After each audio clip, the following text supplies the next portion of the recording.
الحمد لله رب العالمين والعاقبة للمتقين والصلاة والسلام على سيد الأنبياء والمرسلين نبينا محمد وعلى آله وأصحابه أجمعين. أعوذ بالله السميع العليم من الشيطان الرجيم. بسم الله الرحمن الرحيم.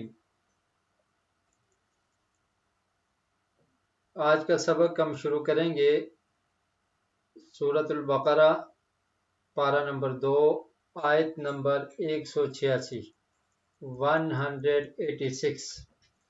وَإِذَا سَأَلَكَ عِبَادِي عَنِّي فَإِنِّي قَرِيبٌ أُجِيبُ دَعْوَةَ الدَّاعِ إِذَا دَعَانِ فَلْيَسْتَجِيبُوا لِي وَلْيُؤْمِنُوا بِي لَعَلَّهُمْ يَرْشُدُونَ. اس آیت کے موضوعات کیا ہیں؟ اللہ قریب ہے. اللہ اپنے بندوں کے قریب پکار کا جواب دینے والا ہے. اللہ کو پکارنے اور اسی پر ایمان لانے کی تلقین. وَإِذَا ترجمہ کریں گے ہم پہلے. وَإِذَا اور جب سَأَلَكَ سوال کریں آپ سے عبادی میرے بندے عنی میرے بارے میں فَإِنِّي تو بے شک میں قریب قریب ہوں اجیب جواب دیتا ہوں دعوت الداعی دعویٰ کہتے ہیں پکار کو الداعی پکارنے والا پکارنے والے کی پکار کا دعا کرنے والے کی دعا کا جواب دیتا ہوں اذا دعانی جب وہ مجھے پکارتا ہے فَلْيَسْتَجِيبُوا لِي تو میری بات مانے فَلْيَسْتَجِيبُوا تو ضروری ہے کہ وہ مانے میری بات مانے لی میری وَلْيُؤْمِنُوا بِي اور وہ ایمان لائیں مجھ پر لَعَلَّهُمْ يَرْشُدُونَ تاکہ وہ ہدایت پائیں. اس سے پہلے والی آیت میں اور اس سے پہلے والی آیت میں اور اس سے بھی پہلے والی آیت میں آیت نمبر آپ سمجھ لیں آیت نمبر 183 184 اور 185 میں رمضان کے بارے میں اللہ تعالیٰ نے احکامات کو بیان کیا. پہلے رمضان کے روزوں کی فرضیت کا ذکر کیا یا ایھا الذین آمنوا کتب علیکم الصیام کما کتب علی الذین من قبلکم لعلکم تتقون اور پھر اس کے بعد بتایا ایام معدودات اور اس آیت میں رمضان کے کچھ احکامات کو بیان کیا. پھر اس کے بعد آیت میں بیان کیا شہر رمضان الذی انزل فیہ القرآن کہ رمضان کی فضیلت بیان کی اور بتایا کہ اس رمضان کے مہینے میں اللہ نے قرآن کے نزول کی ابتدا کی. تو یہ ہم پڑھ چکے ہیں.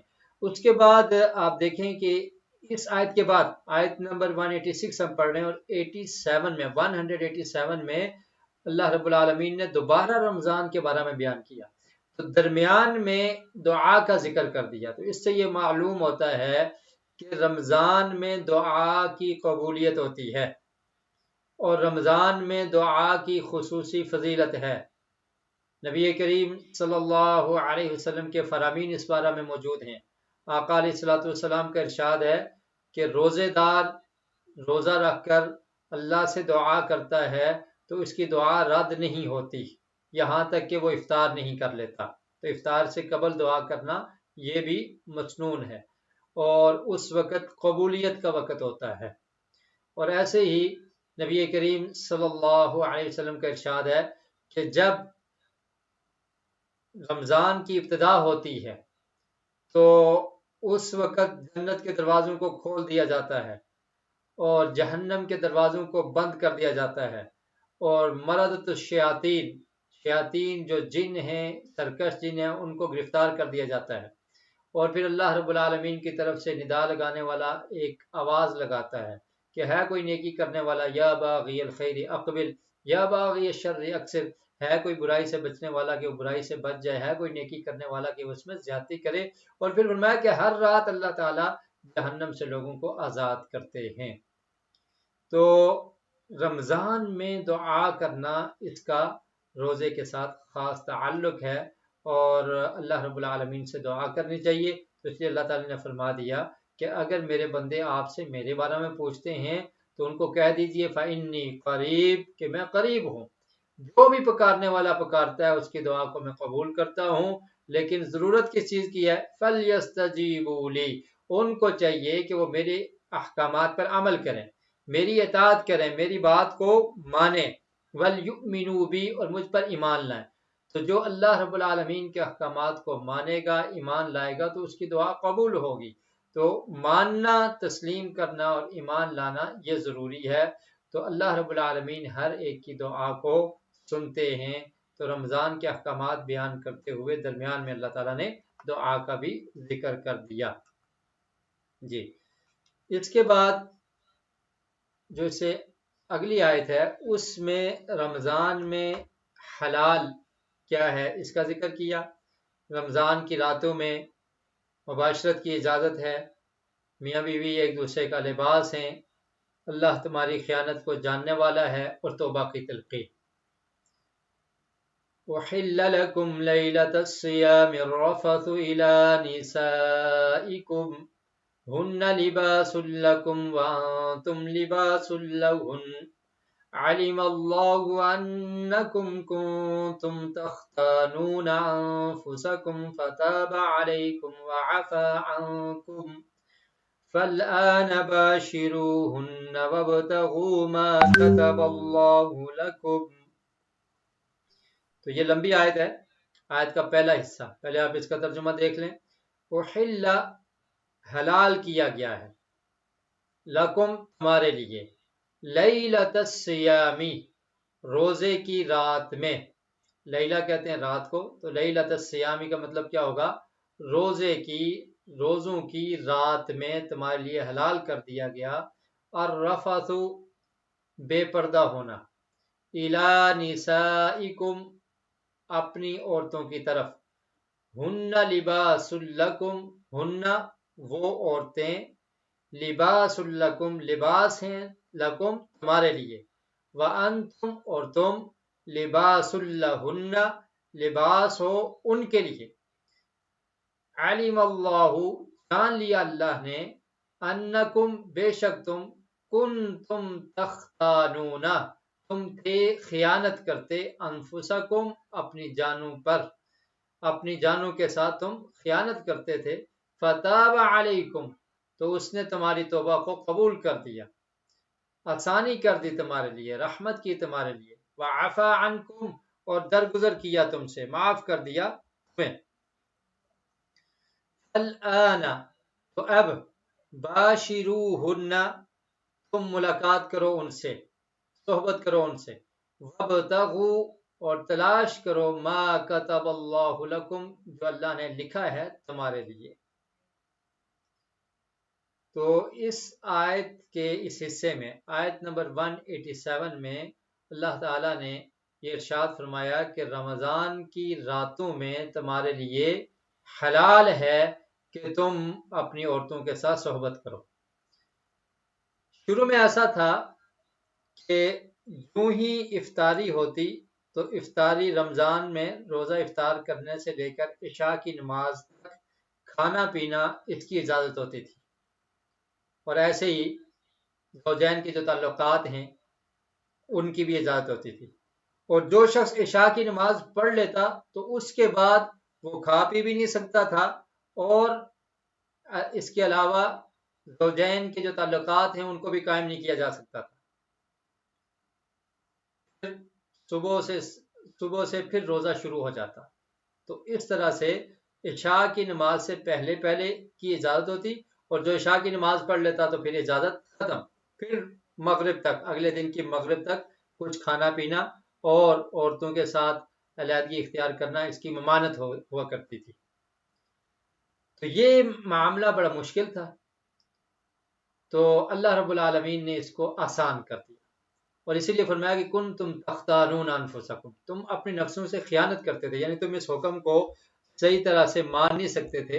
بعض صحابہ کرام سے ایسا ہو گیا کہ رات کو اپنی عورتوں کے ساتھ نے ملاقات کر لی. تو اب یہ معاملہ بڑا دشوار تھا اور مشکل تھا، اور اسی طرح ایک واقعہ ملتا ہے کہ ایک انصاری صحابی تھے، تو وہ دن کو کھیت میں کام کرتے رہے. ان کا نام تھا قیس بن سرما، قیس بن سرما رضی اللہ عنہ. تو ان کے متعلق یہ ملتا ہے کہ وہ دن کو روزے کی حالت میں دن بھر کھیت میں کام کرتے رہے. افطاری کے وقت گھر میں آئے تو اپنی اہلیہ سے پوچھا کہ کچھ کھانے کے لیے ہے؟ تو اس نے کہا کہ کھانے کے لیے تو کچھ نہیں ہے، تو آپ ٹھہرے، میں ذرا پڑوسیوں سے پتہ کر کے آپ کے لیے کچھ لاتی ہوں. تو وہ دن کے تھکے ہوئے تھے اور وہ سو گئے. اب جب وہ واپس آئی تو ان نے دیکھا کہ ان کے ہسبینڈ تو سو چکے ہیں. اب جو شخص سو جاتا، عشاء کی نماز پڑھ لیتا، یا عشاء سے پہلے اگر وہ سو جاتا تو اس کے بعد پھر وہ کھا پی نہیں سکتا تھا، اور ایسے ہی صحبت کی بھی اجازت نہیں ہوتی تھی. تو اب وہ آئی تو دیکھا کہ وہ سو رہے ہیں، اور اب کیا ہوا؟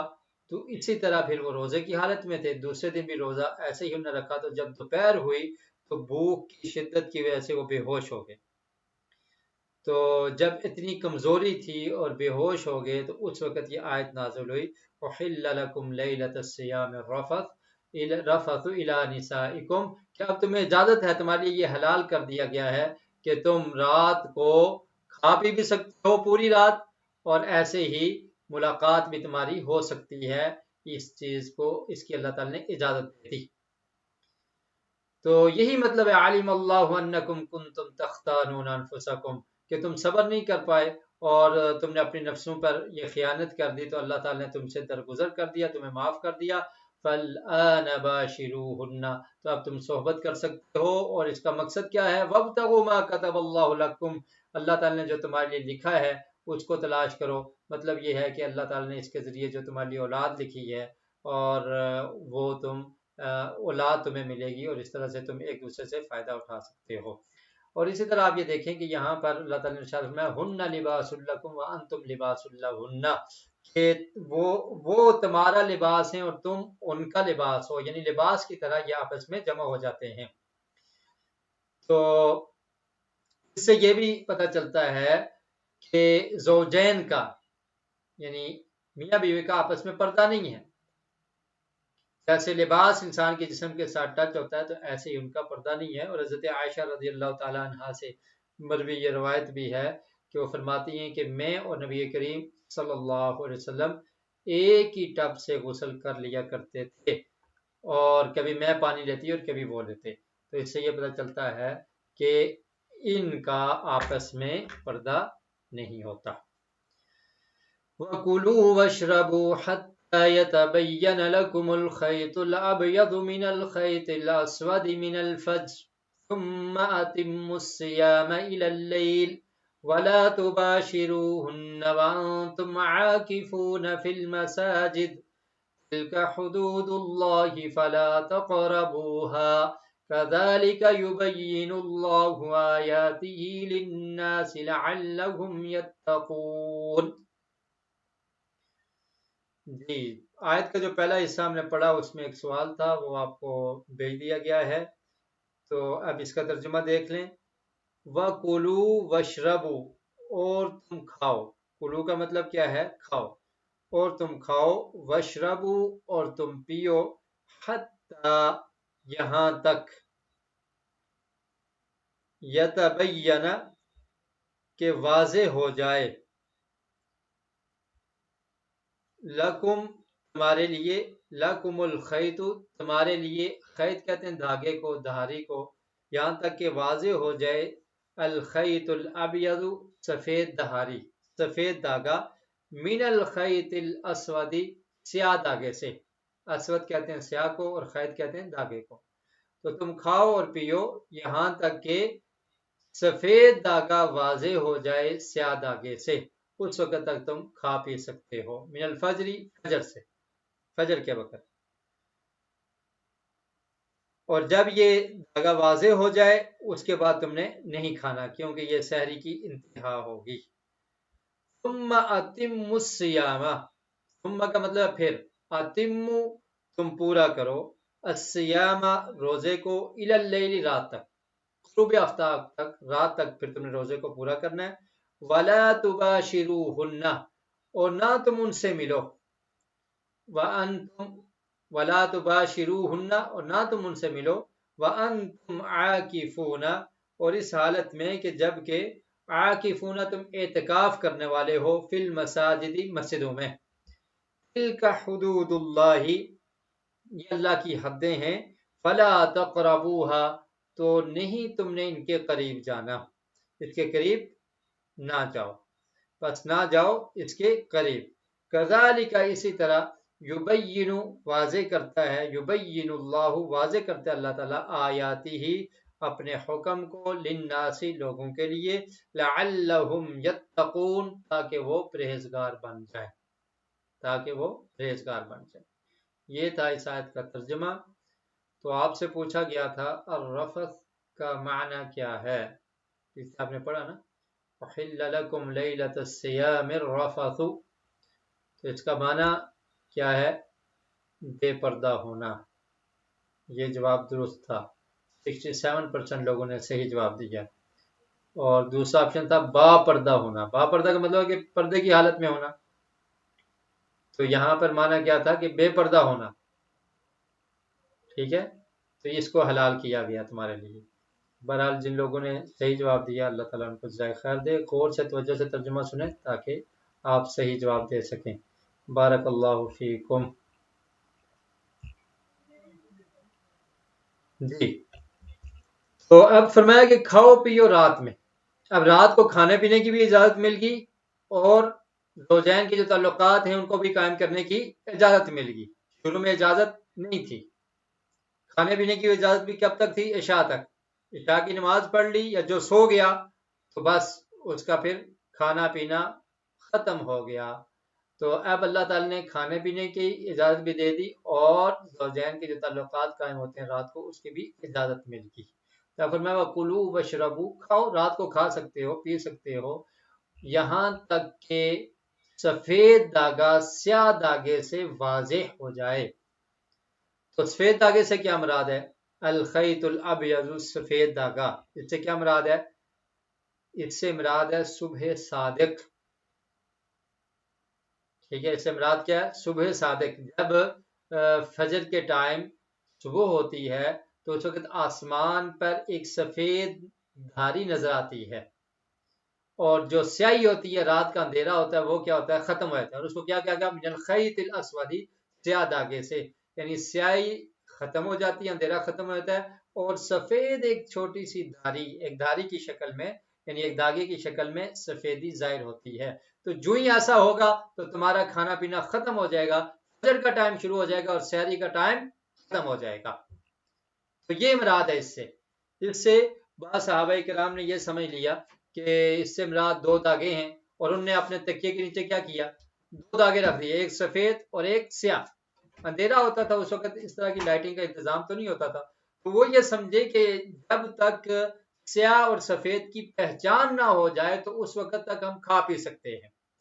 نبی کریم صلی اللہ علیہ وسلم نے پھر بتایا کہ اس کا مطلب یہ ہے کہ سفید داغے سے مراد صبح صادق ہے، کہ جب آسمان پر وہ دھاری ظاہر ہو سفیدی کی اور اندھیرا ختم ہو جائے تو وہ انتہائی سحر ہے، اس وقت سحری کا ٹائم ختم ہو جائے گا اور فجر کا وقت شروع ہو جائے گا، اس وقت تک تم نے کھانا پینا ہے۔ تو اس سے یہ بھی پتہ چلتا ہے کہ قرآن مجید کو سمجھنے کے لیے صرف عربی ہی کافی نہیں ہے، بلکہ اس کے ساتھ احادیث کی بھی ضرورت ہوتی ہے، کہ قرآن کی تفسیر نبی کریم صلی اللہ علیہ وسلم کے فرامین سے، اور پھر صحابہ کرام نے جو اس کی تفسیر کی، اور اس کو تفسیر بالماثور کہتے ہیں، جو کتابی شکل میں ہمارے پاس موجود ہے، تو اس سے قرآن کی تفسیر سمجھی جائے گی، اپنے دماغ کے مطابق نہیں ہوگا۔ ثم اتموا الصیام الی اللیل، اور پھر فرمایا کہ یہ تو ابتدا ہے، یعنی اس وقت تمہارے روزے کی ابتدا ہو جائے گی، جو ہی فجر کا ٹائم شروع ہوتا ہے، صبح صادق تمہارا روزہ سٹارٹ ہو جائے گا، اور کب تک؟ الی اللیل، رات تک، یعنی جو ہی رات شروع ہو تم نے روزے کو افطار کرنا ہے۔ اور نبی کریم صلی اللہ علیہ وسلم کا ارشاد ہے کہ اس وقت تک دین غالب رہے گا جب تک لوگ افطار میں جلدی کریں گے، یعنی جو ہی ٹائم ہو جائے افطاری کا، فوری افطاری کر لیں، اب یہ نہیں ہے کہ آپ اس کے بعد 10 منٹ بعد افطاری کر رہے ہیں، 15 منٹ بعد کر رہے ہیں، تاخیر نہیں کرنی، فوری افطاری کرنی ہے، اور افطاری جلدی کرنے کا حکم ہے۔ اور جلدی سے یہ مراد نہیں ہے کہ وقت سے پہلے افطار کر لیں، یعنی جو ہی وقت شروع ہو گیا، غروب آفتاب، سورج غروب ہوا تو اس کے فوری بعد افطاری کرنے کا حکم ہے۔ اور پیارے رسول صلی اللہ علیہ وسلم نے ارشاد فرمایا کہ میری دین اس وقت تک غالب رہے گا جب تک لوگ افطار کرنے میں جلدی کرتے رہیں گے، کیونکہ یہود و نصارہ دیر سے افطار کرتے ہیں، ان کی مخالفت کرتے ہوئے جلدی افطاری کرنی ہے۔ یہ روایت سنن ابی داؤد میں ہے۔ وَلَا تُبَاشِرُوهُنَّ وَأَنْتُمْ عَاكِفُونَ فِي الْمَسَاجِدِ، اور تم نے ان کے ساتھ ملاقات نہیں کرنی۔ تباشرون کا مطلب کیا ہے کہ زوجات کے ساتھ، اپنی اہلیہ کے ساتھ صحبت نہیں کرنی، کس حالت میں کہ جب تم مساجد میں اعتکاف کر رہے ہو، عاکفون فی المساجد۔ تو رمضان کے ساتھ ہی اعتکاف کا بھی تعلق ہے، کیونکہ اعتکاف کب کیا جاتا ہے؟ رمضان میں کیا جاتا ہے۔ اعتکاف کسے کہتے ہیں؟ کہ اپنے آپ کو کسی جگہ پر یا کسی کے ساتھ روک کر رکھنا، اس کو اعتکاف کہتے ہیں۔ تو شرعی طور پہ اعتکاف یہ ہے کہ انسان اپنے آپ کو مسجد میں روک کے رکھتا ہے اللہ کی عبادت کی غرض سے، اور وہاں سے باہر نہیں نکلتا۔ بغیر ضرورت کے باہر نکلنا یہ درست نہیں ہے۔ جو معتکف ہے، اعتکاف کرنے والا، اس نے مسجد میں ہی رہنا ہے۔ تو مسجد میں جب انسان اعتکاف کر رہا ہے تو اس حالت میں، اس جگہ پر یا اس حالت میں یہ صحبت کرنا یہ درست نہیں ہے، اس سے منع کر دیا۔ اور پھر اس سے یہ بھی ثابت ہوتا ہے کہ اعتکاف کہاں پر ہوگا؟ گھر میں ہوگا یا مسجد میں ہوگا؟ عاکفون فی المساجد، مساجد میں اعتکاف ہوگا۔ مرد ہو یا عورت ہو، اس کا اعتکاف کہاں پر ہوگا؟ مسجد میں ہوگا۔ اور ازواج مطہرات امہات المومنین وہ مسجد میں اعتکاف کیا کرتی تھی۔ تو مسجد میں جہاں پر باپردہ خواتین کا انتظام ہو تو خواتین بھی وہاں پر اعتکاف کریں گی۔ ٹھیک ہے، اعتکاف مسجد میں ہی ہوتا ہے، اعتکاف گھر میں نہیں ہوتا۔ تو ملاقات ہو سکتی ہے، یعنی عورتیں اپنے ہسبینڈ سے ملاقات کے لیے وہاں پر آ سکتی ہیں، جیسے نبی کریم صلی اللہ علیہ وسلم سے ملاقات کے لیے امہات المومنین آیا کرتی تھی، اور پھر خدمت بھی کر سکتی ہیں، لیکن مباشرت کرنا یہ درست نہیں ہے۔ تلک حدود اللہ فلا تقربوها، فرمایا یہ اللہ کی حدیں ہیں، یعنی سحری کا خیال رکھنا، افطاری کا خیال رکھنا، روزہ رکھنا، اور پھر جو دیگر چیزیں بیان ہوئی ہیں اعتکاف کی حالت میں اس چیز سے دور رہنا، تعلقات قائم کرنے سے، میاں بیوی کے جو تعلقات ان سے دور رہنا، تو یہ تمام کے تمام اللہ کی حدیں ہیں۔ فلا تقربوها، اس کا قریب نہیں جانا، مطلب اس کا ارتکاب نہیں کرنا، ان کا خیال رکھنا ہے۔ اور اسی طرح اللہ تعالیٰ اپنے آیات کو، مطلب کیا ہے، اپنے احکامات کو بیان کرتا ہے لوگوں کے لیے، لعلہم یتقون، تاکہ وہ متقی بن جائیں، پرہیزگار بن جائیں، اور تاکہ وہ بچ جائیں، یعنی گناہوں سے بچ جائیں۔ آگے چلتے ہیں، یہاں پر ایک سوال ہے آپ کے لیے، ابھی شیئر کیا جائے گا اور آپ لوگوں نے اس کا جواب دینا ہے۔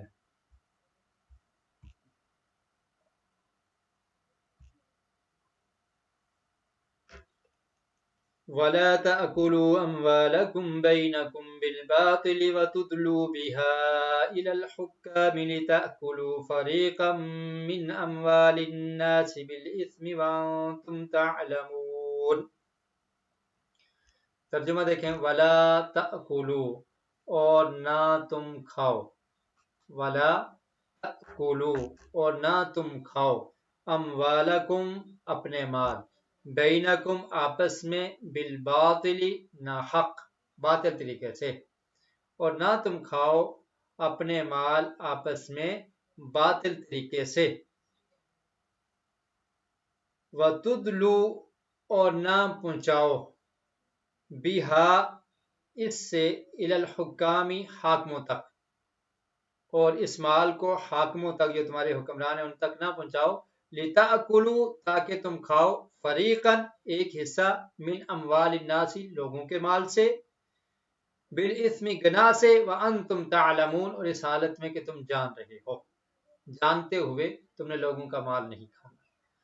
تو اب اللہ تعالیٰ نے رمضان کے مہینے میں جہاں پر حلال چیزوں سے روک دیا کہ تم نے اللہ کے حکم کو مان کر صبح سے لے کر، صبح صادق سے لے کر شام تک تم نے غروب آفتاب تک کھانا پینا نہیں ہے، اور کھانے پینے اور جماع سے رکے رہنا ہے، ان حلال چیزیں جو لذت والی چیزیں ہیں ان سے بھی روک دیا، تو اب اس کے بعد فرمایا کہ جو حرام ہیں ان سے بھی تم نے باز رہنا ہے۔ جب حلال سے تم باز آ گئے اللہ کے حکم کو مان کر، تو جن کو اللہ تعالیٰ نے ہمیشہ کے لیے حرام کر دیا تو ان سے بھی باز رہنا ہے۔ اور وہ حرام کیا ہے؟ اپنے مال باطل طریقے سے نہیں کھانے، یعنی کسی کا مال لوٹ لیا، چوری کر لی، رشوت اس سے لے لی، یا ناحق اس کے مال پر قبضہ کر لیا، اس کی جائیداد پر قبضہ کر لیا، اور یا اس کا مال حاکم جو ہیں، حکمران جو ہیں، ان کو رشوت دے کر اپنے حق میں فیصلہ کروا لیا، یہ باطل طریقے ہیں۔ اور جتنے بھی باطل طریقے ہیں ان سے بچنا ہے۔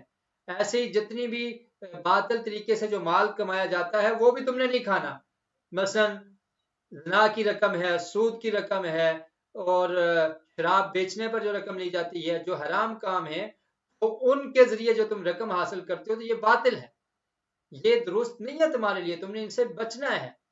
اور پھر اللہ تعالی نے حلال کاموں سے تمہیں رمضان میں روکا، تم باز رہے ہو، اب تم نے حرام کاموں سے بھی بچنا ہے تاکہ تم حقیقی معنوں میں متقی اور پرہیزگار بن جاؤ۔ تو یہ فرمایا کہ تم نے اپنے مالوں کو باطل طریقے سے نہیں کھانا۔ تو باطل طریقے کیا ہیں؟ تمام حرام والے طریقے وہ باطل ہیں، اور کسی کا مال اس کی اجازت کے بغیر کھانا وہ باطل۔ اور ایسے ہی اگر مالک کی اجازت بھی موجود ہو لیکن وہ طریقہ باطل ہو تو وہ مال بھی حلال نہیں ہوگا۔ جی، تو آپ سے سوال کیا گیا تھا کہ فجر کے سفید دھاگے سے کیا مراد ہے؟ تو اس کا جواب کیا ہے؟ درست جواب کیا ہے؟ کچھ لوگوں نے جواب دیا سورج کا طلوع ہونا۔ سفید دھاگے سے کیا مراد ہے؟ سورج کا طلوع ہونا۔ تو یہ جواب کیا ہے؟ کیا خیال ہے؟ غلط۔ اور دوسرا آپشن تھا کہ اس سے مراد صبح صادق ہے، تو یہ جواب درست ہے۔ 70% لوگوں نے صحیح جواب دیا ہے۔ جزاکم اللہ خیرا وبارک اللہ فیکم۔ مزید توجہ کی ضرورت ہے، 100% جواب صحیح آنا چاہیے۔ تو یہ مراد ہے سفید دھاگے سے کہ صبح صادق کا جب وقت ہو جائے تو اس وقت آپ لوگوں نے کھانے پینے سے رک جانا ہے، ٹھیک ہے؟ کوئی ایسا نہ ہو کہ ابھی یہ سحری کا وقت رمضان شروع ہو رہا ہے تو سورج طلوع ہونے تک کھاتے رہیں۔ کیا خیال ہے؟ جن لوگوں نے یہ جواب دیا کہ سفید دھاگے سے مراد کیا سورج کا طلوع ہونا، تو کیا آپ لوگ سحری اس وقت تک کریں گے؟ ایسا نہیں ہے، صبح صادق یعنی جو ہی فجر کا ٹائم شروع ہوگا، آج کل ٹائم ٹیبل ہے تو اس لیے لوگ وہ دیکھتے نہیں ہیں باہر کی روشنی وغیرہ کو، تو یہ اسلام چونکہ قیامت تک آنے والے لوگوں کے لیے دین ہے، جب یہ انتظامات نہیں تھے اس وقت بھی مسلمان اس طرح سے عمل کیا کرتے تھے، اور اگر یہ انتظامات ختم ہو جائیں گے تو تب بھی ان کے لیے عمل کرنا آسان ہوگا کہ آسمان پہ وہ دیکھیں گے کہ جب تھوڑی سی بھی سفیدی ظاہر ہوگی تو اس وقت فجر کا ٹائم شروع ہو جائے گا اور سحری کا ٹائم ختم ہو جائے گا۔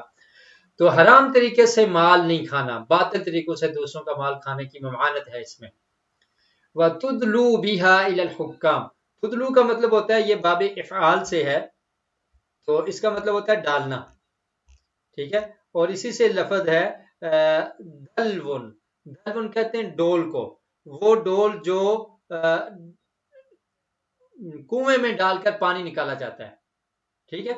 تو اس کا لفظی مطلب کیا ہوگا کہ اس کا لفظی مطلب ہوتا ہے کہ ڈول ڈالنا، جیسے قرآن مجید میں سورہ یوسف میں بھی ہے نا فَأَدْلَا دَلْوَهُ، انہوں نے ڈول کو ڈالا، یوسف علیہ السلام کو کنویں میں پھینک دیا گیا تھا نا، فَأَدْلَا دَلْوَهُ، تو انہوں نے ڈول ڈالا، تو دیکھتے ہیں کہتے ہیں یہ تو ایک خوبصورت بچہ ہے، تو یہ اس کا مطلب ہوتا ہے ڈالنا۔ تو یا کوئی چیز کسی کی طرف لے جانے یا بھیجنے کے معنی میں بھی یہ استعمال ہوتا ہے۔ تو یہاں میں مطلب کیا ہوا تُدْلُوا بِهَا إِلَى الْحُكَّامِ، کہ تم اس کو لے کے جاؤ حاکموں کی طرف، ایسا نہیں کرنا۔ لِتَأْكُلُوا، تاکہ تم کھاؤ، فریقاً ایک حصہ من اموال الناس، لوگوں کے مال سے، بالاسم گناہ کے ساتھ، یعنی اس کا مطلب کیا ہے کہ حاکم جو لوگ ہیں ان کی طرف مال لے کے جاتے ہو، ان کو رشوت دیتے ہو، یہ میرے حق میں فیصلہ کر دو، اور پھر لوگوں کا مال کھا جاتے ہو، یہ درست نہیں ہے، ٹھیک ہے؟ ایک طریقہ تو یہ ہے کہ تم حاکم کو رشوت دے کر اس کی طرف مال لے کر گئے، اس کو رشوت دے دی اور پھر لوگوں کا مال کھا لیا جاننے کے باوجود۔ اور دوسرا اس کا مطلب یہ ہے کہ تم اپنا کیس حاکم کی طرف لے جاتے ہو، قاضی کی طرف لے جاتے ہو، تم جانتے ہو کہ یہ جگہ، یہ پراپرٹی، یہ مال، یہ میرا نہیں ہے، یہ فلاں شخص کا ہے، لیکن یہ تم جانتے ہو کہ اس کے پاس کوئی دلیل نہیں ہے، کوئی ثبوت نہیں ہے. اگر یہ کیس میں عدالت میں لے جاؤں گا، قاضی کے پاس لے جاؤں گا، یہ ثبوت دینے سے قاصر ہے، ثبوت تو اس کے پاس ہے نہیں ہے، تو قاضی کیا کرے گا؟ میرے حق میں فیصلہ کر لے گا، اس طرح سے میں اس کا مال کھا لوں گا. سمجھ آئی کہ وہ کیا کہے گا؟ قاضی کہے گا ثبوت دو، کہے گا ثبوت تو نہیں ہے میرے پاس، لیکن یہ میرا مال ہے. وہ کہے گا ثبوت نہیں ہے تو پھر تیرا نہیں ہے، یہ جو دعویٰ کرتا ہے تو اسی کا ہے، اس کو مل جائے گا اور وہ کھا جائے گا. تو فرمایا کہ ایسا نہیں کرنا. وَأَنْتُمْ تَعْلَمُونَ، تم جانتے ہو، تمہیں پتہ ہے کہ میں یہ غلط کر رہا ہوں اور غلط فیصلہ کروا رہا ہوں، تو اس سے تم باز رہنا، کیونکہ اگر دنیا میں تم ایسے فیصلہ کروا لو گے تو آخرت میں تو نہیں بچ سکو گے. اور ایسے ہی نبی کریم صلی اللہ علیہ وسلم کا ارشاد ہے، حضرت ام سلمہ رضی اللہ تعالیٰ عنہ بیان کرتی ہیں کہ رسول اللہ صلی اللہ علیہ وسلم نے ارشاد فرمایا کہ یاد رکھو میں ایک بشر ہوں اور میرے پاس جگڑنے والے آتے ہیں، شاید میں ان میں سے ایک اپنی دلیل بیان کرنے میں دوسرے سے زیادہ زبان آور ہو تو میں اسے سچا سمجھتے ہوئے اس کے حق میں فیصلہ کر دوں. تو سو جس کے لیے کسی مسلمان کے حق کا فیصلہ کر دوں تو وہ آگ کا ایک ٹکڑا ہے، خواہ وہ اسے لے لے یا اسے چھوڑ دے. تو اس سے یہ نہیں ہوتا کہ قاضی کسی کے حق میں فیصلہ کر دے تو آپ سمجھیں کہ بس ٹھیک ہے یہ حلال ہو گیا اس کے لیے، اس نے تو ظاہر کو دیکھ کے فیصلہ کر دیا. لیکن اگر وہ شخص جانتا ہے کہ یہ فیصلہ غلط ہے تو اس کو باز رہنا چاہیے. اللہ کے رسول نے فرمایا کہ میرے پاس جھگڑنے والے آتے ہیں، ممکن ہے ایک زیادہ زبان آور ہو، یہ بڑا وکیل ہے، یہ بہت تیز ہے، جھوٹ بولنے میں ماہر ہے، تو وہ جھوٹ بول کر کیس کو اپنی طرف کھینچ لے، اور دوسرا اس کا مخالف جانتا ہے کہ یہ غلط فیصلہ ہوا ہے، اس کے باوجود وہ جاننے کے باوجود اس پر راضی رہتا ہے، تو یہ اس کے مال کو حرام طریقے سے کھا رہا ہے. اور اللہ کے رسول نے فرمایا کہ وہ اپنے لیے آگ وصول کر رہا ہے، جہنم کا ایک ٹکڑا، آگ کا ایک ٹکڑا وہ لے رہا ہے. اب اس کی مرضی ہے، چاہے تو لے لے اور چاہے تو چھوڑ دے.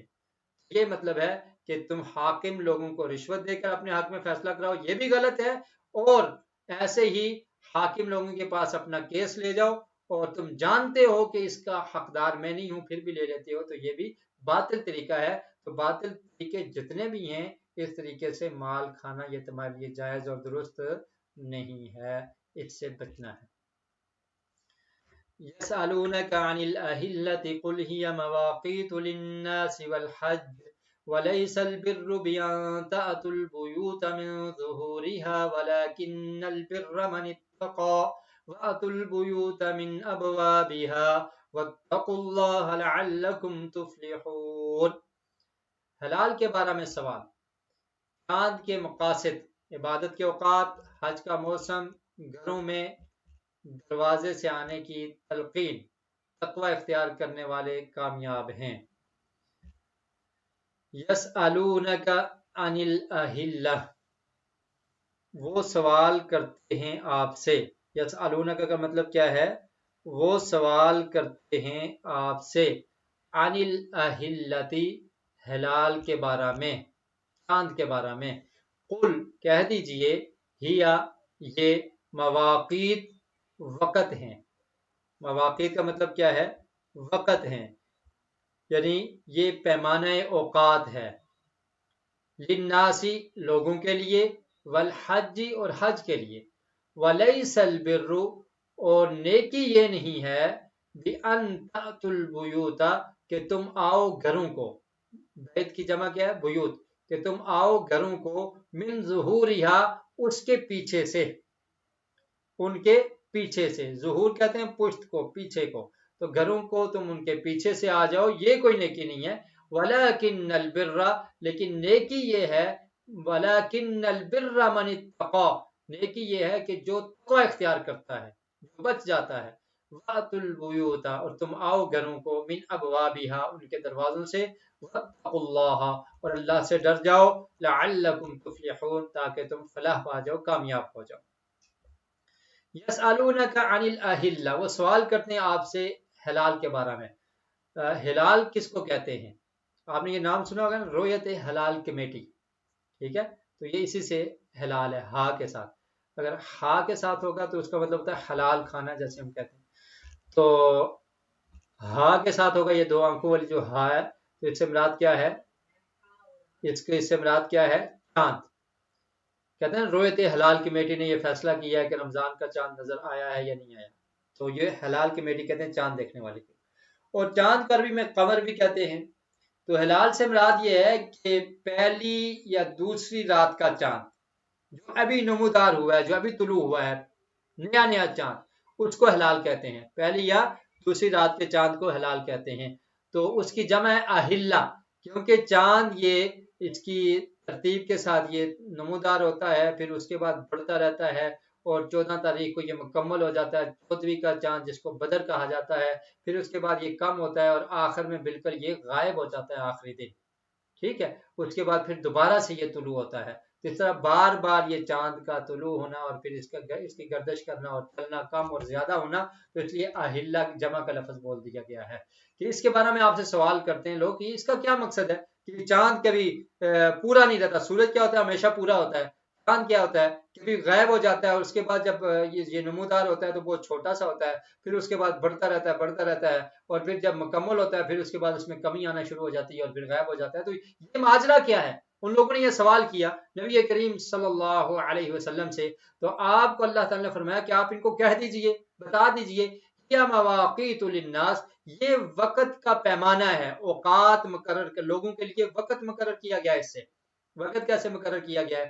مہینہ پورا ہوتا ہے جب چاند غائب ہو جاتا ہے تو مہینہ کمپلیٹ ہو گیا، اور جب پھر نیا چاند بنتا ہے تو نیا مہینہ شروع ہو جاتا ہے، ٹھیک ہے۔ یہ عربی جو مہینے ہیں نا، ان کا تعلق ہجری کیلنڈر جو ہے وہ ایسے ہی ہے نا، اس لیے ہم چاند دیکھ کے ہمیں یہ حکم ہے صوموا لرؤیتہ وافطروا لرؤیتہ، چاند دیکھ کے روزہ رکھو، اور جب عید الفطر بنانی ہے تو چاند دیکھ کر افطار کرو۔ تو یہ مطلب ہے کہ یہ اوقات مقرر کرنے کا ایک پیمانہ اللہ تعالیٰ نے اس کو بنا دیا ہے۔ اگر یہ سلامتی رہتا، ایک ہی جگہ پر رہتا اور کمی زیادتی نہ ہوتی تو پھر ہمیں پتہ کیسے چلتا؟ تو یہ صحرا میں رہنے والے، جنگلوں میں رہنے والے، کہیں بھی رہنے والے، دنیا کے کسی کونے میں رہنے والے، وہ چاند کے ذریعے پہچان سکتے ہیں کہ ابھی کون سی تاریخ چل رہی ہے اور یہ مہینہ ختم ہونے والا ہے اور نیا مہینہ شروع ہونے والا ہے۔ تو یہ اللہ تعالیٰ نے ایسے اوقات مقرر کرنے کے لیے اس کا ایک نظام بنا دیا ہے، تو یہ لوگوں کے لیے ایک فائدے کی چیز ہے۔ اور اسی سے آپ سمجھ لیں کہ کفارات ہیں، اور جو عدت کا مسئلہ ہے طلاق کے بعد، یا اسی طرح وفات کے بعد جو عدت کا مسئلہ ہے، تو یہ تمام کی تمام چیزیں جو ہیں یہ اسی طرح ہجری کیلنڈر کے مطابق کیا جاتا ہے۔ 4 مہینے 10 دن وہ کیسے پورے کرنے ہیں، تو یہ تمام کی تمام چیزیں یہ ہجری کیلنڈر کے مطابق پوری کی جاتی ہیں۔ والحج، اور حج کے دنوں کا بھی پتہ چلتا ہے کہ حج کا مہینہ کون سا ہے اور کب حج شروع ہو رہا ہے۔ وَلَيْسَ الْبِرُّ بِأَن تَأْتُوا الْبُيُوتَ مِن ظُهُورِهَا، تو یہ تو چاند کے متعلق اللہ تعالیٰ نے بیان کر دیا، ٹھیک ہے۔ تو ہلال کہتے ہیں پہلی اور دوسری رات کے چاند کو، اور اس کے بعد جب یہ بڑا ہو جاتا ہے تو پھر اس کو کیا کہا جاتا ہے؟ قمر کہا جاتا ہے، ٹھیک ہے۔ اور اس کے بعد جب یہ 14ویں کا پورا ہوتا ہے تو اس کو بدر کہتے ہیں، اور آخری رات بالکل یہ غائب ہو جاتا ہے۔ اس کے بعد حج کے بعد اللہ تعالیٰ نے ایک جو رسم تھی، جاہلیت میں یہ رسم پائی جاتی تھی کہ جب لوگ حج کے لیے جاتے اور احرام باندھ کر حج کرنے کے لیے جاتے تو واپس جب آتے تھے تو دروازے سے نہیں داخل ہوتے تھے، بلکہ اپنے گھر کے پیچھے کی کسی کھڑکی سے یا روشن دان سے داخل ہوتے تھے۔ تو انصار میں بھی ایسا موجود تھا، تو ایک انصاری وہ حج کر کے واپس آئے تو وہ دروازے سے داخل ہو گئے، تو لوگوں نے ان کو آر دلائی، ٹھیک ہے۔ یہ روایت ہے، حضرت براء بن عازب رضی اللہ تعالیٰ عنہ بیان کرتے ہیں کہ یہ آیت ہمارے بارے میں نازل ہوئی کہ انصار جب حج کرتے، یعنی مدینہ کے رہنے والے انصار ان کو کہا جاتا ہے، حج کرتے پھر واپس آتے تو اپنے گھروں کے دروازوں سے داخل نہیں ہوتے تھے۔ اب انصار کا ایک آدمی حج سے آیا اور اپنے دروازے کی طرف سے داخل ہو گیا، تو اب لوگوں نے اس کو آر دلائی کہ یہ دروازے سے داخل ہو گیا ہے، تو اس وقت یہ آیت اتری کہ وَلَيْسَ الْبِرُّ بِأَن تَأْتُوا الْبُيُوتَ مِن ظُهُورِهَا، کہ یہ کوئی نیکی نہیں ہے کہ تم حج کر کے آئے ہو تو دروازے سے داخل ہونا ہے، گھر کے پیچھے سے داخل ہونا ہے، بلکہ نیکی یہ ہے کہ جو متقی ہے، جو پرہیزگار ہے، اللہ کے احکامات پر عمل کرتا ہے تو وہ نیکوکار ہے۔ وَأْتُوا الْبُيُوتَ مِنْ أَبْوَابِهَا، تو اس کی نفی کر دی اللہ تعالیٰ نے کہ دروازوں سے داخل ہو جاؤ، اللہ سے ڈرو، تقوی اختیار کرو تاکہ تم فلاح پا جاؤ۔ تو یہ جاہلیت میں بھی یہ رسم پائی جاتی تھی. حضرت برا بن عازب رضی اللہ تعالیٰ عنہ ہی بیان کرتے ہیں, یہ بھی صحیح البخاری کی روایت ہے کہ جاہلیت میں لوگ ایسا کیا کرتے تھے تو اللہ تعالیٰ نے اس چیز سے منع کیا. اور دوسری روایت میں یہ بھی ملتا ہے کہ ایک انصاری صحابی وہ حج کر کے آئے تو ایسا ہوا تو لوگوں نے ان کو آر دلائی تو اس پر اللہ تعالیٰ نے اس آیت کو نازل کیا. جی یہاں پر بھی شاید آپ کا ایک سوال ہے, وہ ابھی آپ کو بھیجا جائے گا. وَقَاتِلُوا فِي سَبِيلِ اللَّهِ الَّذِينَ يُقَاتِلُونَكُمْ وَلَا تَعْتَدُوا إِنَّ اللَّهَ لَا يُحِبُّ الْمُعْتَدِينَ. یہ سوال لانچ کر دیا جائے. ترجمہ دیکھیے, وَقَاتِلُوا, اور تم اللہ کے راستے میں لڑائی کرو. قاتلو کا مطلب ہے لڑائی کرو, قتال کرو. فی سبیل اللہ, اللہ کے راستے میں. الذین, ان لوگوں سے, یقاتلونکم, جو تم سے لڑتے ہیں. ولا تعتدوا, اور نہ تم زیادتی کرو, اور تم نے زیادتی نہیں کرنی. ان اللہ لا يحب المعتدین, بے شک اللہ تعالیٰ زیادتی کرنے والوں کو پسند نہیں کرتا. وَقْتُلُوهُمْ, اور تم ان کو قتل کرو. حَيْثُ ثَقِفْتُمُوهُمْ, جہاں تم ان کو پاؤ. وَأَخْرِجُوهُمْ, اور نکالو تم ان کو. مِنْ حَيْثُ أَخْرَجُوكُمْ, جہاں سے انہوں نے نکالا ہے تمہیں. وَالْفِتْنَةُ, اور فتنہ, اشد, زیادہ سنگین ہے, زیادہ سخت ہے, من القتل, قتل سے. تو اس پیج پر آیت یہاں تک لکھی ہوئی ہے تو اس کی پہلے ہم تشریح کر دیتے ہیں. ہلال کسے کہتے ہیں؟ جی ٹائم شاید مکمل ہونے والا ہے, بہرحال اکثر لوگوں کا جواب درست ہے. فَقَاتِلُوا فِي سَبِيلِ اللَّهِ الَّذِينَ يُقَاتِلُونَكُمْ وَلَا تَعْتَدُوا. اب اس سے پہلے آپ دیکھیں حج کا ذکر تھا پچھلی آیت میں, تو اب کس کا ذکر ہے؟ قتال کا ذکر ہے. تو اس کی مناسبت کیا ہے؟ نبی کریم صلی اللہ علیہ وسلم اور مسلمان عمرہ کے لیے گئے تو کفار لڑائی پر آمادہ ہو گئے, تو اس لیے اللہ تعالیٰ نے حج کے بیان کے ساتھ ہی اس کا ذکر کر دیا کہ اگر وہ لڑائی کے لیے تیار ہو جائیں تو پھر تم نے کیا کرنا ہے. تو آپ جانتے ہیں کہ 6 ہجری میں نبی کریم صلی اللہ علیہ وسلم جب عمرے کی غرض سے گئے تو مشرکین نے روک دیا اور پھر انہوں نے لڑائی کا ارادہ کیا. تو پھر اس کے مقابلے میں کیا ہوا؟ صلح ہوگی, جس کو صلح حدیبیہ کہا جاتا ہے, حدیبیہ کے مقام پر. تو اس لیے حج کے موقع پر لڑائی جھگڑا یہ منع ہے. تو اب مسلمانوں کے لیے مسئلہ تھا کہ اگر کافر لڑائی کریں تو پھر ہم نے کیا کرنا ہے, تو اللہ تعالیٰ نے اس کے بارے میں یہاں پر بیان کیا. جی ہلال کسے کہتے ہیں؟ پہلی اور دوسری رات کے چاند کو کہتے ہیں. سب لوگوں نے جواب درست دیا, بارک اللہ فیکم. جی تو اللہ تعالیٰ نے فرمایا کہ تم ان سے لڑائی کرو جو تم سے لڑائی کرتے ہیں. اب حج کے مہینے کون سے ہیں؟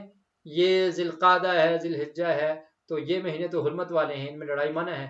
اور حج کے دوران یا عمرے کے دوران ویسے بھی لڑائی منع ہے. تو اگر کافر لڑائی کریں تو پھر کیا کرنا ہے؟ مسلمان ہاتھ باندھ کے بیٹھے رہیں گے؟ تو فرمایا ایسا نہیں ہے, تم بھی ان سے لڑائی کرو. اگر وہ حرمت کو پامال کرتے ہیں تو ابتدا ان کی طرف سے ہو چکی ہے, تو اب تم نے بھی ان کے ساتھ مقابلہ کرنا ہے. وَلَا تَعْتَدُوا, اور تم نے زیادتی نہیں کرنی. زیادتی نہیں کرنے سے مراد کیا ہے؟ نبی کریم صلی اللہ علیہ وسلم نے لڑائی کے موقع پر, قتال اور جہاد کے موقع پر بھی کچھ اصول سکھائے ہیں, ان کا خیال رکھنا ہے. وہ اصول کیا تھے؟ آقا علیہ الصلوۃ والسلام جب بھی کسی لشکر کو بھیجتے کفار سے مقابلے کے لیے تو ان کو واعظ و نصیحت کیا کرتے تھے, اور ان کو یہ بتایا کرتے تھے کہ تم نے بچوں کو نہیں قتل کرنا, عورتوں کو قتل نہیں کرنا, راہب جو لوگ ہیں ان کو نہیں قتل کرنا, بزرگوں کو قتل نہیں کرنا. جو تم سے مقابلہ کرتے ہیں, لڑنے کے لیے آئے ہیں, ان کی طرف سے ان سے ہی لڑائی کرنی ہے. یہ دیکھیں اسلام کتنا امن پسند ہے کہ اگر وہ تم سے لڑائی کرتے ہیں تو جو کافر لڑنے والے ہیں ان کو ہی مارنا ہے. باقی یہ نہیں ہے کہ تم ان کے بچوں کو مارو, ان کی عورتوں کو مارو, اور جو پھر صلح کے لیے تیار ہو جائیں ان کو بھی نہیں مارنا. صلح کی پیشکش کرنی ہے. اور پھر آپ دیکھیں کہ نبی کریم صلی اللہ علیہ وسلم نے یہ بھی سکھایا کہ تم نے جا کے ان کو اسلام پیش کرنا ہے. اگر اسلام کو مان لیتے ہیں تو پھر بھی ان کو قتل نہیں کرنا, پھر زیادتی ہوگی، یعنی تم اپنی دشمنی کو نبھانے کے لیے ان کو مارتے رہو، ایسا نہیں کرنا۔ اور پھر اگر اسلام کو قبول نہیں کرتے ان کو کہنا جزیہ دے دو، جزیہ دے کے تم رہو اسلامی ممالک میں۔ تو اگر اس پہ بھی تیار ہو جاتے ہیں پھر بھی لڑائی نہیں کرنی، اور اگر صلح کر لیتے ہیں پھر بھی لڑائی نہیں کرنی۔ اور پھر یہ بھی بتایا کہ بچوں کو نہیں مارنا اور عورتوں کو نہیں مارنا، اور اس طرح سے یہ تمام قوانین اللہ کے رسول صلی اللہ علیہ وسلم سکھایا کرتے تھے۔ بلکہ حضرت بریدہ رضی اللہ تعالیٰ عنہ سے روایت ہے کہ رسول اللہ صلی اللہ علیہ وسلم جب کسی شخص کو کسی لشکر کا امیر مقرر فرماتے تو اسے اور باقی مومنوں کو نصیحت فرماتے کہ اللہ تعالیٰ کا نام لے کر اللہ کے راستے میں جہاد کرو، اللہ کا منکر ہے اس سے لڑو، جنگ کرو، خیانت نہ کرو۔ خیانت جنگ کی حالت میں بھی منع کیا کہ خیانت نہیں کرنی، نہ عہد شکنی کرنی ہے کہ اگر وہ عہد شکنی ہو، تمہارا وعدہ ہو چکا ہے تم وعدے کو توڑ دو، ایسا بھی نہیں کرنا، اور نہ ہی مسئلہ کرنا ہے۔ اور ایسے ہی فرمایا نہ بچوں کو قتل کرو اور نہ درویشوں اور راہبوں کو قتل کرو۔ تو یہ اللہ کے رسول صلی اللہ علیہ وسلم سکھایا کرتے تھے، اور یہی مراد ہے کہ تم نے زیادتی نہیں کرنی، بے شک اللہ تعالیٰ زیادتی کرنے والوں کو پسند نہیں کرتا۔ وَقْتُلُوهُمْ حَيْثُ ثَقِفْتُمُوهُمْ، اور اس کے بعد فرما دیا کہ تم نے ان کو قتل کرنا ہے جہاں پر تم ان کو پاؤ۔ اب یہ ہے کہ وہ اگر حدود حرم میں ہیں، حرم میں تو قتل نہیں کیا جا سکتا، کسی کو نہیں قتل کرنا، اور اشہر الحرم حرمت والے مہینے ان میں بھی قتال منع ہے۔ تو اب کیا ہوگا؟ تو فرمایا کہ اگر وہ تم سے لڑائی کرتے ہیں تو پھر تمہیں اجازت ہے جہاں بھی تم ملتے ہیں پھر تم بھی ان کو مارو، وہ حدود حرم میں ہوں بھی ان کو مارنا ہے۔ وَأَخْرِجُوهُمْ مِنْ حَيْثُ أَخْرَجُوكُمْ، اور نکالو ان کو وہاں سے جہاں سے انہوں نے تمہیں نکالا ہے، یعنی مکہ سے انہوں نے تمہیں نکالا تھا تو تم ان کو نکالو۔ اور پھر اس پر ہی حکم، اس پر عمل کرتے ہوئے نبی کریم صلی اللہ علیہ وسلم نے جب 9 ہجری میں حضرت ابوبکر صدیق رضی اللہ تعالیٰ عنہ کو حج کا امیر بنا کر مکہ میں بھیجا تو فرمایا کہ تم یہ اعلان کر دو کہ 4 مہینے کی مدت ہے، اس کے بعد کوئی مشرک یہاں پر نہیں رہ سکے گا۔ فتح مکہ ہو چکا، اور اس کے بعد اب حج کا موقع ہے 9ویں ہجری میں، تو حضرت ابوبکر صدیق رضی اللہ تعالیٰ عنہ نے یہ اعلان کیا۔ سورہ توبہ میں وہ آیات موجود ہیں، وہ پڑھی اور بتایا کہ اب 4 مہینے کی تمہاری مدت ہے، یا اسلام قبول کر لو یا پھر تم اس علاقے کو چھوڑ دو گے۔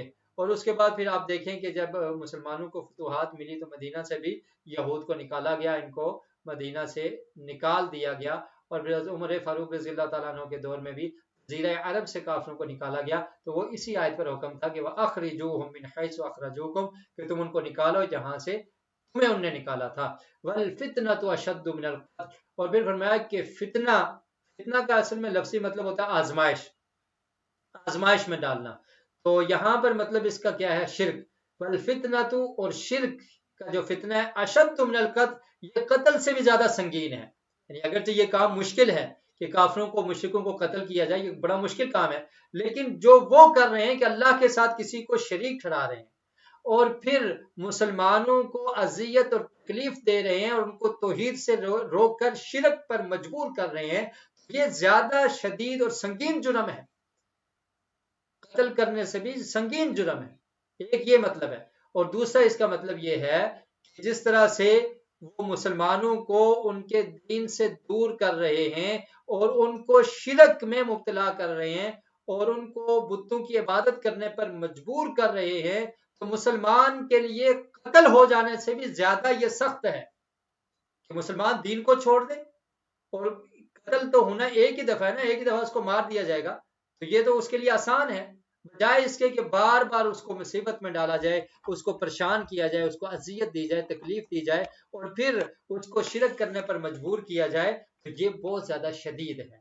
تو دونوں معنی یہاں پر مراد ہو سکتے ہیں کہ جو شرک وہ کر رہے ہیں اور لوگوں کو، مسلمانوں کو شرک کرنے پر مجبور کر رہے ہیں، تو یہ فتنہ اشد من القتل، تمہیں جو قتل کا حکم ہے تو اس سے زیادہ سخت ہے، لہٰذا تم ان کے قتل میں دریغ نہ کرو، ان مشرکین کو اور کافروں کو قتل کرو۔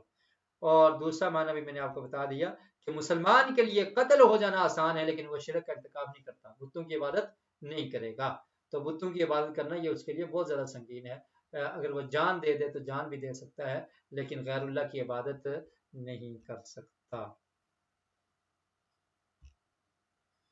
وَلَا تُقَاتِلُوهُمْ عِندَ الْمَسْجِدِ الْحَرَامِ حَتَّى يُقَاتِلُوكُمْ فِيهِ، اور نہ تم لڑو ان سے، وَلَا تُقَاتِلُوهُمْ، اور نہ تم ان سے لڑو، عند المسجد الحرام، مسجد حرام کے پاس، یعنی مسجد حرام مکہ میں یہ حرمت والی جگہ، یہاں پر لڑائی کرنی منع ہے، یہاں پر تم نے ان سے نہیں لڑنا، حتی یہاں تک کہ یقاتلوکم فی، وہ تم سے لڑائی کریں اس میں، اگر وہ لڑائی کرتے ہیں تو پھر تو بدلے میں تم نے کرنا ہے نا. فَإِن قَاتَلُوكُمْ، اور اگر فَإِن قَاتَلُوكُمْ، اور اگر وہ لڑائی کریں تم سے، فَقْتُلُوهُمْ، تو پھر تم بھی ان سے لڑو. كَذَلِكَ جَزَاءُ الْكَافِرِينَ، اسی طرح کافروں کا بدلہ ہے، کافروں کا یہی انجام ہے کہ اگر وہ تم سے لڑائی کرتے ہیں تو پھر تم ان سے لڑائی کر سکتے ہو حدود حرم میں، مسجد حرام کے پاس بھی، لیکن تم نے ابتدا نہیں کرنی. فَإِنِ انْتَهَوْا فَإِنَّ اللَّهَ غَفُورٌ رَحِيمٌ. فَإِنِ انْتَهَوْا کا مطلب پھر اگر وہ باز آ جائے، یہ سوال کا جواب بھی دیں ساتھ. فَإِنِ انْتَهَوْا، تو پھر اگر انتہاؤ کا مطلب وہ باز آ جائیں، فَلَا فَإِنَّ اللَّهَ، تو بے شک اللہ تعالیٰ غفور، بخشنے والا، رحم کرنے والا. یعنی اگر وہ قتال سے باز آ جاتے ہیں، لڑائی نہیں کرتے، تو پھر اللہ تعالیٰ بخشنے والا بھی ہے، رحم کرنے والا بھی ہے. جی سوال یہ تھا وَالْفِتْنَةُ أَشَدُّ مِنَ الْقَتْلِ، میں فتنہ سے کیا مراد ہے؟ جی جواب ابھی تک آپ لوگ دے رہے ہیں، جی دیکھیے، غور و فکر کیجیے اور جواب دیجیے. وَقَاتِلُوهُمْ حَتَّى لَا تَكُونَ فِتْنَةٌ وَيَكُونَ الدِّينُ لِلَّهِ فَإِنِ انْتَهَوْا فَلَا عُدْوَانَ إِلَّا عَلَى الظَّالِمِينَ. وَقَاتِلُوهُمْ، اور تم لڑائی کرو ان سے، حَتَّى یہاں تک کہ لا تَكُونَ فِتْنَةٌ، نہ باقی رہے فتنہ، نہ باقی رہے شرک، وَيَكُونَ الدِّينُ لِلَّهِ، اور ہو جائے دین تمام کا تمام اللہ کے لیے. فَإِنِ انْتَهَوْا، اور اگر وہ باز آ جائیں، فَلَا عُدْوَانَ، تو نہیں ہے زیادتی، إِلَّا مگر، عَلَى الظَّالِمِينَ، ظالموں پر. تو فرمایا کہ ان سے لڑائی کب تک کرنی ہے؟ یہاں تک کہ وہ اسلام کو قبول نہ کر لیں. اگر اسلام کو قبول کر لیں یا صلح کر لیں یا جزیہ دے دیں تو پھر ان سے لڑائی نہیں کرنی. تو لڑائی کرنے کا حکم ہے کہ تم نے جہاد کرنا ہے، لڑائی کرتے رہنا ہے یہاں تک کہ فتنہ باقی نہ رہے، یعنی اللہ کی زمین پر اللہ کا نظام غالب ہو جائے اور اللہ کے ساتھ جو شرک کرنے والے ہیں یہ لوگ شرک سے باز آ جائیں، اس وقت تک تم نے ان سے لڑائی کرنی ہے. اور اگر وہ باز آ جاتے ہیں تو فلا عدوان، تو پھر زیادتی نہیں کرنی، پھر زیادتی نہیں کرنی. اگر صلح ہو جاتی ہے اور اگر وہ شرک سے باز آ جاتے ہیں، اسلام کو قبول کر لیتے ہیں، تو پھر زیادتی نہیں کرنی کہ تم زیادتی کرتے ہوئے ان کو قتل کر دو، تو یہ ظلم ہے، ایسا نہیں کرنا، سوائے ان لوگوں کے علی الظالمین جو ظالم ہیں، جو نہیں باز آتے ظالم ہیں، تو ان سے تم لڑائی کر سکتے ہو. نہ لڑو مسجد حرام کے پاس، یہ آپ نے پڑھ لیا. مسجد حرام کے پاس قتال میں پہل نہ کرو، یہ بھی آپ نے پڑھ لیا. یہاں پر آپ نے پڑھا نا فَإِن قَاتَلُوكُمْ فَاقْتُلُوهُمْ، کہ اگر وہ لڑائی میں پہل کریں پھر تم نے کرنا ہے. اللہ کے دین کے غلبہ آنے اور فتنہ کے مٹ جانے تک قتال کرو، اگر وہ رک جائیں تو پھر تم بھی رک جاؤ.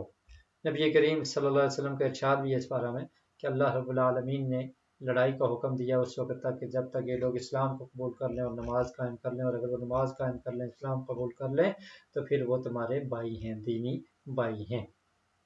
جی تو تھوڑا سا ہم اور پڑھیں گے، ٹائم مکمل ہونے والا ہے. الشہر الحرام بالشہر الحرام والحرمات قصاص فمن اعتدى عليكم فاعتدوا عليه بمثل ما اعتدى عليكم واتقوا الله واعلموا أن الله مع المتقين وأنفقوا في سبيل الله ولا تلقوا بأيديكم إلى التهلكة وأحسنوا إن الله يحب المحسنين. جی فالفتنة أشد من القتل، اس کا آپ نے جواب دیا، اس سے مراد کیا ہے؟ شرک، کفر مراد نہیں ہے. 83% لوگوں کا جواب درست ہے. بارک اللہ فیکم، اور باقی لوگوں سے غلطی ہوئی. جی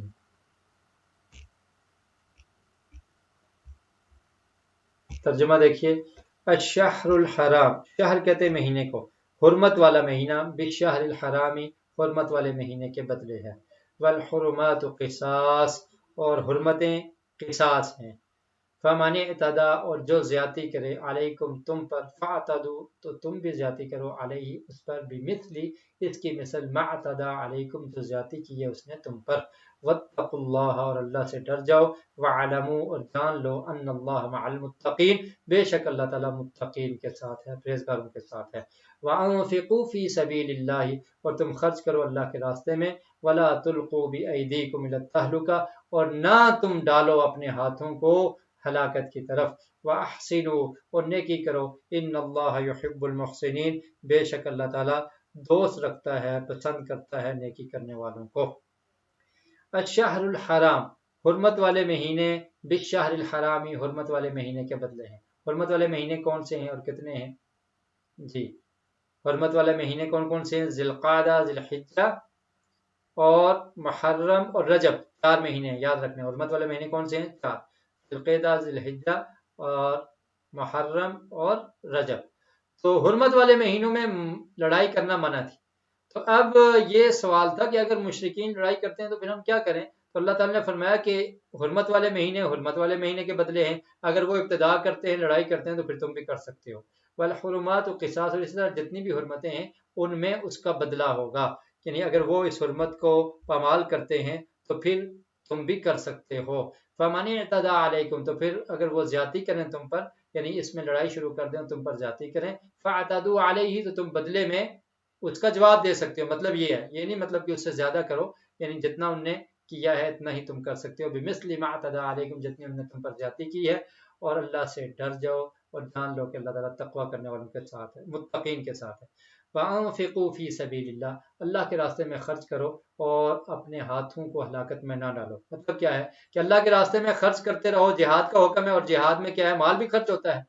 یہاں پر جان لگانی پڑتی ہے مال بھی خرچ کیا جاتا ہے تو فرمایا کہ اللہ کے راستے میں خرچ کرتے رہو اور روک کر مال کو روک کر اپنے آپ کو ہلاکت میں نہ ڈال دو کہ جب تم مال کو روک لو گے اللہ کے راستے میں نہیں لگاؤ گے جہاد نہیں ہوگا تو لوگ تم پر کافر تم پر غالب ہو جائیں گے اور پھر تم ہلاک کر دیے جاؤ گے اس سے بچنا ہے ٹھیک ہے اور اس کا یہ مطلب نہیں ہے کہ ایک طرف تعداد میں لوگ زیادہ ہیں اور ایک طرف کم ہیں اور تم لوگ جا کر ان کے ساتھ لڑائی کرتے ہو تو تم ہلاک ہو جاؤ گے اس کے تردید صحابہ کرام کے عمل سے ملتی ہے روم کے خلاف جب جنگ ہوئی تو ابو ایوب انصاری رضی اللہ تعالیٰ عنہ موجود تھے تو اس وقت ایک صحابی اس طرح سے چلے گئے اور کافروں کی بہت بڑی تعداد تھی رومیوں کی اور وہ اکیلے ہی جا کر ان سے لڑائی کرنے لگے تو دیگر لوگوں نے کہا کہ اللہ نے تو قرآن میں منع کیا وَلَا تُلْقُوا بِأَيْدِيكُمْ إِلَى التَّهْلُكَةِ کہ تم اپنے آپ کو خود ہلاکت میں نہ ڈالو تو یہ تو اتنی تعداد میں تو یہ خود ہلاکت میں ڈالنے والی بات ہے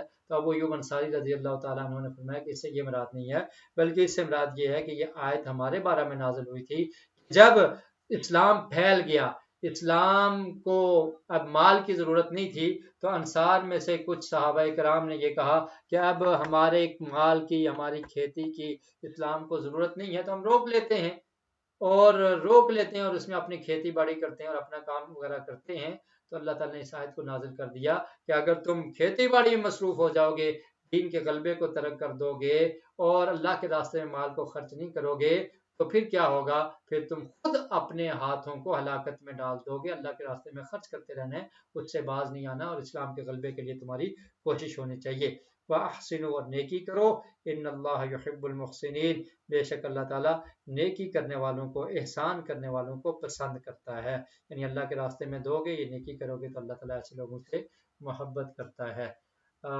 بس ہم اسی پر اکتفا کرتے ہیں کیونکہ ٹائم مکمل ہو گیا ہے اور اس کے بعد حج کے بارے میں انشاءاللہ ہم اپنے اگلے سبق میں پڑھیں گے یہاں پر ایک سوال باقی ہے حرمت والے مہینوں کے متعلق وہ سوال آپ کو بھیجا جائے گا آپ نے اس کا جواب دینا ہے اور اس کے بعد انشاءاللہ ہماری کلاس کا اختتام ہو جائے گا جی وہ سوال بھیج دیا جائے